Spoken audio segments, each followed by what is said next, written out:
Hello বন্ধুরা, তোমরা কেমন আছো? আশা করি সবাই ভালো আছো, সুস্থ আছো। আমিও ভালো আছি। অনিশা বীরভূম লাইফে নতুন একটা ভিডিওতে তোমাদের অনেক অনেক স্বাগত। আর যারা আমার চ্যানেলে নতুন তাদেরকে আমার তরফ থেকে অনেক ভালোবাসা। আর যদি কি আমার ভিডিওটা ইউটিউব থেকে দেখে থাকো তাহলে প্লিজ সাবস্ক্রাইব করে দিও। আর যদি কেউ ফেসবুক থেকে দেখে থাকো তাহলে চ্যানেলটা কিন্তু আমার পেজটা ফলো করে দিও। আর দিয়ে দেখো সকাল সকাল ফুল তুলে নিয়েছিলাম, ফুল তোলার কাজ হয়ে গেছিলো। টুকিটাকি বাসনপত্র ছিল, সেগুলো একটু ধোয়ার দরকার ছিল। তো সেগুলো বাসনগুলো ধুতে চলে এসেছিলাম। সেই কারণে প্রচণ্ড গরম করছিল, আর সেদিন না প্রচণ্ড গরমও ছিল। তো যাই হোক টুকিটাকি কাজগুলো করে নিলাম। আর দিয়ে দেখো মা বললো হাঁড়িটা দে, আমি একটু কালি, আর সেদিন না হাঁড়িতে একটু কালি পড়ে গেছিলো। তো মা বললো তুই অতটা ভালো করে পারবি না, দে। আর বাকিটা আমি একটু সাবান দিয়ে ধুয়ে দিয়েছিলাম। তো যাই হোক আমার এই কাজটা হয়ে গেছিলো। এরপর আমি চলে এসেছিলাম সবজি কাটতে। তো সেদিন আমাদের সবজিতে ছিল পেঁপের তরকারি, যেটা আমার একদম প্রিয় নয়। মানে আমি একটু অগুণের খাবারগুলি বেশি খাই, বুঝতে পারছি বন্ধুরা। তো যাই হোক পেঁপে কাটছিলাম সকাল থেকে। সেদিন না মনটা একটু কেমন লাগছিল, মানে সবার তো সব দিন সমান যায় না। এমনি কোনো কারণ ছাড়া না দেখবে কোনো দিন না ভালো লাগে না, কিছুই ভালো লাগে না। তো আমারও সেদিন ভালো লাগছিল না। কেন লাগছিল না আমি নিজেও জানি না, বাট ভালো লাগছিল না, খুব বিরক্তি লাগছিল। তোমার ভিডিওতে দেখলেই বুঝতে পারবে যে কাটারও এনার্জি ছিল না। তো যাই হোক সবজি কেটে আমি চান করে নিয়েছিলাম। তারপরে এসে পরে যেহেতু ভাতটা চাপাতে হবে তাই আমি চালটা নিতে এসেছিলাম। তো চালটা মেপে নিলাম।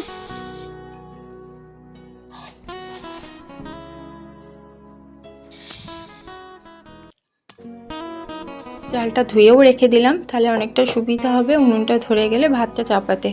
আর এদিকে ভাত চাপাবো বলে জলটা রেডি করছি, ভাতের জলটা।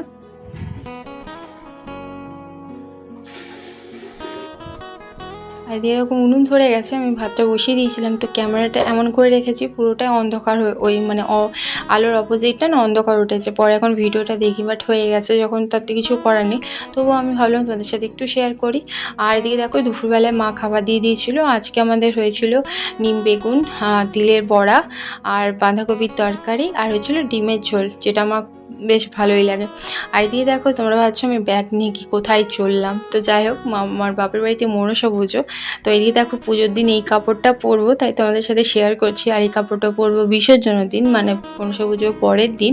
আর একটা সুতির ছাপা নিয়েছি, জাস্ট হাতে নিয়েছি। যদিও কাপড় আমি বাপের বাড়িতে খুব একটা পরি না, আর তারপরে এত গরমে কাপড় পরাটা ভীষণ চাপের। আর এই দেখো কটা ব্লাউজ আর যেগুলো লাগে শাড়ি পরতে এক্সেট্রা সেগুলো। আর একসাথে একটা চুড়িদার পর্যন্ত নিয়ে নিয়েছিলাম, কারণ ওটাও একটা অপশনাল নিয়ে নিয়েছিলাম যদি কাজে লাগে। আর একটা শাড়ি, আর আরও একটা শাড়ি নিয়েছিলাম। এতে দেখো এই শাড়িটাও নিয়েছিলাম। তো টুকিটাকে আমার প্রায় সবই নেওয়া হয়ে গিয়েছিলো। তো আমি এই ব্যাগটা গুটিয়ে নিলাম। আর যেগুলো আমার রেগুলার যেগুলো লাগবে তাই সেটাও তোমাদের সাথে শেয়ার করলাম কী কী নিয়েছি। সব থেকে তো মেন ফেস ওয়াশ, আর আমার এটা রেক্সোনা, এটাও পর্যন্ত আমার লাগে। আর মানে এগুলো আমার ডেইলি লাগে। একটা বডি স্প্রে, একটা লিপ লাইনার, আর একটা লিপস্টিক, আর একটা এটা চিরুনি, আর এই যে লিপস্টিকটা। আর দেখো এটা মোস্ট ইম্পর্টেন্ট, এটা না হলে কি হয় বলো। তো যাই হোক সিঁদুর তো নিতেই হবে। তো চলো আজকের মতো ভিডিও এখানেই শেষ করছি। পরের দিন আর একটা নতুন ভিডিও নিয়ে আসবো। ততক্ষণের জন্য আজকের মতো টাটা। তোমরা সবাই ভালো থেকো, সুস্থ থেকো। আজকের মতো টাটা।